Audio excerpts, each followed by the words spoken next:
11 सितंबर को प्रधानमंत्री मोदी ने एक तस्वीर सोशल मीडिया प्लेटफॉर्म पर शेयर की, जिसमें वो मुख्य न्यायाधीश जस्टिस डी वाई चंद्रचूड़ के घर और उनके परिवार के साथ गणपति पूजा में शामिल होते देखे जा सकते हैं। देश के संविधान में उल्लेख किए गए लोकतंत्र के 3 स्तंभ न्यायपालिका, कार्यपालिका और विधायिका की स्वतंत्रता को स्वस्थ लोकतंत्र के लिए जरूरी माना गया है। प्रधानमंत्री के पद पर बैठे हुए व्यक्ति के चीफ जस्टिस के घर पर जाने को लेकर विपक्ष ने न्यायपालिका की स्वायत्तता और विश्वसनीयता पर सवाल उठाए हैं। जाने माने वकील और सुप्रीम कोर्ट बार एसोसिएशन के अध्यक्ष कपिल सिब्बल ने कहा है कि मैं चीफ जस्टिस का सम्मान करता हूं, लेकिन तस्वीर देखकर मैं आश्चर्य में पड़ गया हूं। ऊंचे पद पर बैठे लोगों को निजी कार्यक्रम के बारे में इस तरह सार्वजनिक तौर पर नहीं बताना चाहिए। पीएम को वहां जाने को लेकर दिलचस्पी नहीं दिखानी चाहिए थी। मुद्दा व्यक्ति का नहीं, बल्कि यह है कि इस तस्वीर को गलत संदेश जा सकता है। लोग संस्था के बारे में बात कर सकते हैं जो गैर जरूरी है। इस घटना से यह सवाल भी उठता है कि न्यायाधीश को कैसा व्यवहार करना चाहिए और उन्हें अपनी निष्पक्षता और विश्वसनीयता के बनाए रखने के लिए कुछ दिशा निर्देश का भी पालन करना चाहिए।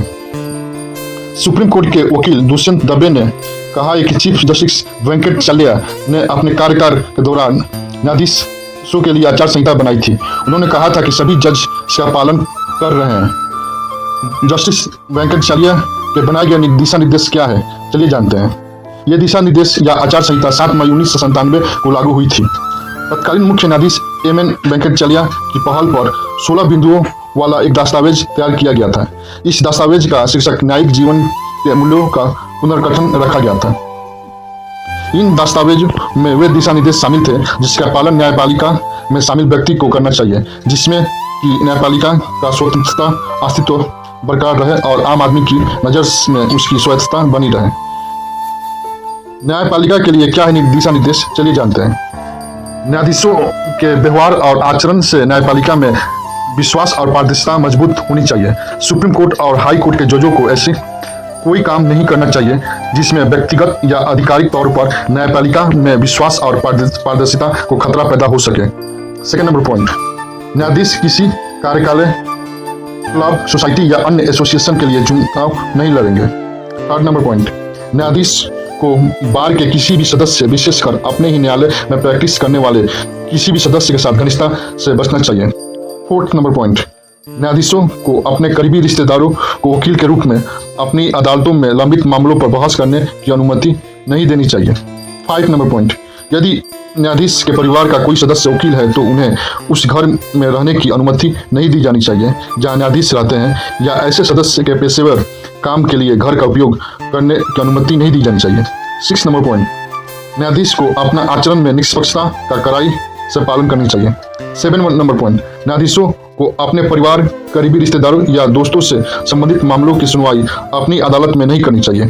8 नंबर पॉइंट, न्यायाधीशों को सार्वजनिक चर्चा में भाग नहीं लेने चाहिए। साथ ही किसी को ऐसे मामले में सार्वजनिक रूप से अपनी राय व्यक्त नहीं करनी चाहिए जो राजनीतिक हो, अदालत में लंबित हो या जिससे अदालत को हस्तक्षेप करना पड़े। 9 नंबर पॉइंट, न्यायाधीशों को फैसले स्पष्ट होने चाहिए। उन्हें मीडिया का इंटरव्यू नहीं देना चाहिए, यानी उन्हें इतना स्पष्ट होनी चाहिए कि अलग से इंटरव्यू देने की जरूरत न पड़े।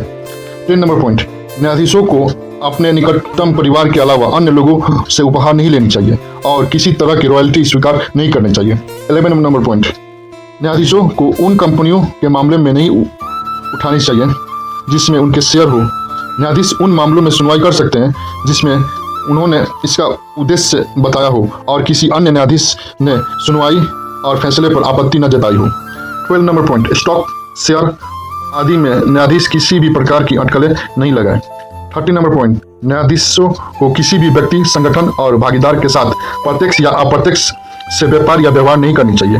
40 नंबर पॉइंट, किसी भी उद्देश्य के लिए धन जुटाने की प्रक्रिया में न्यायाधीश किसी सदस्यता का अनुरोध नहीं करेंगे और न ही कोई सदस्यता स्वीकार करेंगे, साथ ही इसमें सक्रिय रूप से भाग भी नहीं लेंगे। 50 नंबर पॉइंट, न्यायाधीशों को उनके कार्यकाल से संबंधित कोई रियायत, आर्थिक लाभ, सुविधा या विशेष अधिकार प्राप्त नहीं होंगे जब तक कि स्पष्ट रूप से उल्लेख न किया गया हो। 60 नंबर पॉइंट, प्रत्येक न्यायाधीश को यह ध्यान रखना चाहिए कि उन्हें आम जनता देख रही है। इस बात का ध्यान रखना चाहिए कि किसी न्यायाधीश के किसी भी काम या चूक से उसके पद के प्रति जनता के सम्मान में कोई कमी न आए। इस दिशा निर्देश को न्यायाधीश के लिए एक प्रकार का आचार संहिता ही माना जाता है। न्यायपालिका की स्वतंत्रता, अस्तित्व और स्वायत्तता बनाए रखने के लिए न्यायपालिका में शामिल हर व्यक्ति से इन दिशा निर्देश को पालन करने की उम्मीद की जाती है।